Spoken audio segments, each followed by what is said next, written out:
You ever notice how we talk about Darth Sidious like he was this flawless mastermind? The kind of leader who could run the galaxy in his sleep. We act like he was the ultimate boss fight. The guy you just couldn't beat.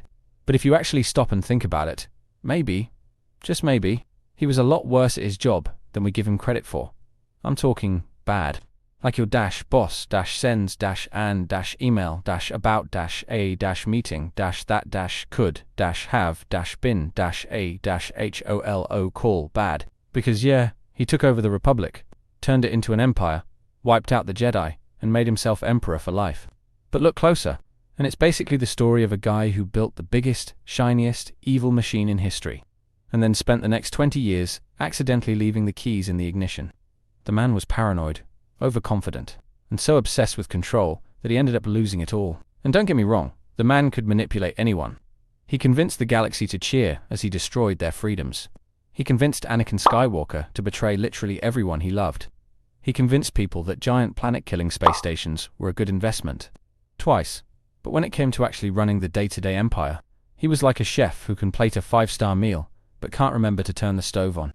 What really gets me is how much he relied on fear, and how that fear ended up making his own people want him gone. You can't build a stable government when every person in it is secretly planning your downfall. He turned his empire into one giant Sith apprentice scenario. Everyone waiting for the moment to stab the boss and take over. And shocker, that's exactly how it ended for him. The wildest part is how fast it all fell apart.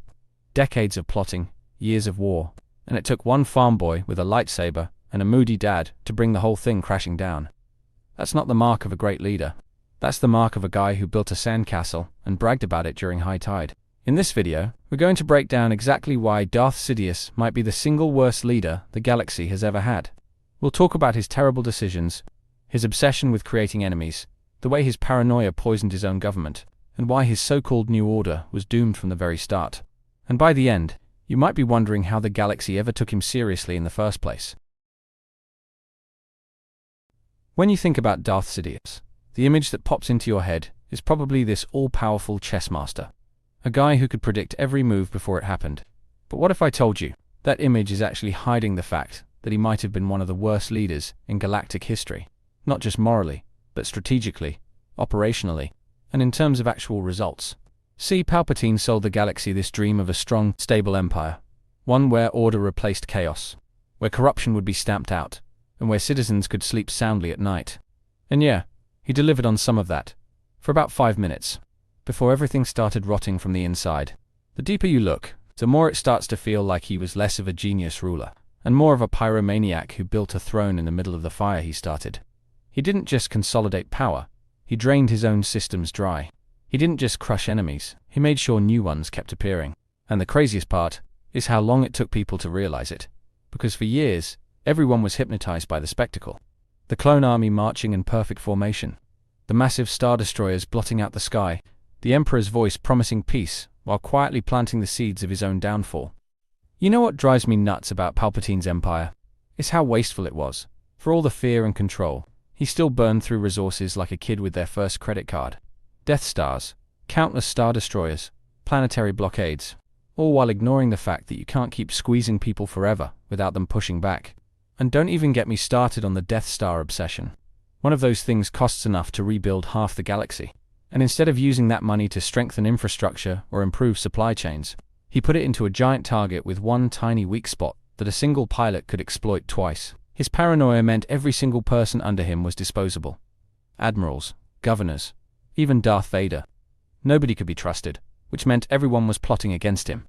And if your leadership style makes betrayal the default setting, maybe you're not the strategic genius you think you are. Palpatine also loved overcomplicating everything. He didn't just want to win. He wanted to win in a way that required 30 steps and a dramatic speech. And the problem with that is when something goes wrong, the whole plan collapses. Which is exactly what happened over and over until the empire crumbled. It's maddening. Because if he'd spent even half as much time building a stable government as he did designing ways to terrify people, the rebellion might never have stood a chance. But no, he just couldn't resist building his empire out of fear and duct tape. The real tragedy here is what the galaxy lost under his rule. Palpatine didn't just overthrow the Republic. He erased centuries of cultural growth. He gutted entire planetary economies to feed the war machine, leaving worlds impoverished for generations. Think about planets like Roloth, Mon Cala, even Alderaan before its destruction. These places had thriving cultures and histories, but under the Empire, they became footnotes. Resources to be stripped, people to be enslaved, traditions to be stamped out. And then there's the personal cost. Families torn apart as people were conscripted or disappeared. Communities living in constant fear, knowing that any hint of dissent could mean total annihilation.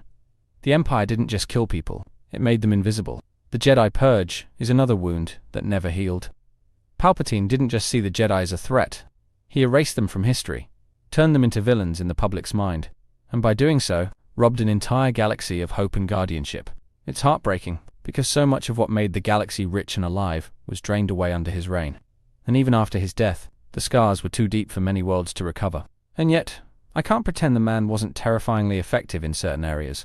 His rise to power is still one of the most impressive political manipulations in fiction. He turned a republic into an empire without most people realizing it was happening. That level of control is staggering. He played the Separatists and the Republic against each other, ran both sides of the Clone Wars, and came out looking like the galaxy's savior. That's a magic trick on a scale most leaders couldn't dream of pulling off. Even his image management was on point. In public, he was the humble servant of the people. In the shadows, the Sith Lord, pulling every string. His ability to maintain those two identities for so long is a masterclass in deception, and his understanding of fear as a tool was unmatched. He knew exactly how to make people afraid enough to obey, but not so afraid they immediately rebelled. That balancing act is what kept him in power for as long as he was. So yes, as much as I'll call him the worst leader the galaxy ever had, I also have to admit, there's a kind of dark brilliance in just how far he took it before it all came crashing down. But here's the thing about the galaxy. It has a way of bouncing back. Even after decades of fear and control, there were still people willing to fight, willing to believe that things could change. The rebellion didn't just happen. It was built on the quiet acts of resistance that survived under Palpatine's nose. Leia leading the charge, Mon Mothma rallying worlds, ordinary citizens smuggling supplies or hiding fugitives. These weren't just isolated acts, they were the foundation of something bigger, something that even the Emperor couldn't completely stamp out. And once that spark caught fire, it spread faster than the Empire could contain it. Suddenly, the massive war machine looked clumsy, slow, vulnerable. The cracks that Palpatine ignored for years became fault lines that split the whole thing apart. The hope that survived his rule wasn't just about defeating him, it was about rebuilding something better. Even if that work was messy, slow, and imperfect, it was proof that his vision of the galaxy wasn't the only one that could exist. In a way, the fact that he failed so completely might be the best thing he ever did for the galaxy, because it forced people to imagine something beyond his shadow. Still, we can't pretend his fall erased the damage. The systems he corrupted, the divisions he exploited, the fear he embedded into entire generations, those things didn't vanish with the Death Star. They lingered, feeding future conflicts. The First Order, warlords, chaos in the Outer Rim. All of it can be traced back to the holes Palpatine blew in the galaxy's foundation. He didn't just lose, he left behind a mess so deep that even decades later, no one's been able to fully clean it up. That's the real mark of a bad leader. Not just that you fail, but that you make sure everyone else is still paying for your mistakes long after you're gone. Palpatine might have been powerful, but he left the galaxy weaker than he found it. And in the end, all his manipulation, all his fear, all his control, bought him was a brief moment of total power, followed by a long legacy of ruin. The man who promised peace delivered nothing but more war. So when I say Darth Sidious was the worst leader the galaxy ever had, I don't just mean morally. I mean by the only standard that really matters. Did the galaxy end up better because of you? And in Palpatine's case, it's not even close. Thank you for watching. If you enjoy my videos, please consider looking at my pinned comment and checking out the links for my Amazon storefront. It contains my favorite Legos, my gear in which I make videos, and comics that I read on a daily basis. I update it constantly, so please, take a moment and click on the link. On top of that, check out my second channel, Critical Analysis Hub Plus, and my third channel, Critical Analysis Hub XP. Just one click would go on a long way in supporting my channels and future in YouTube.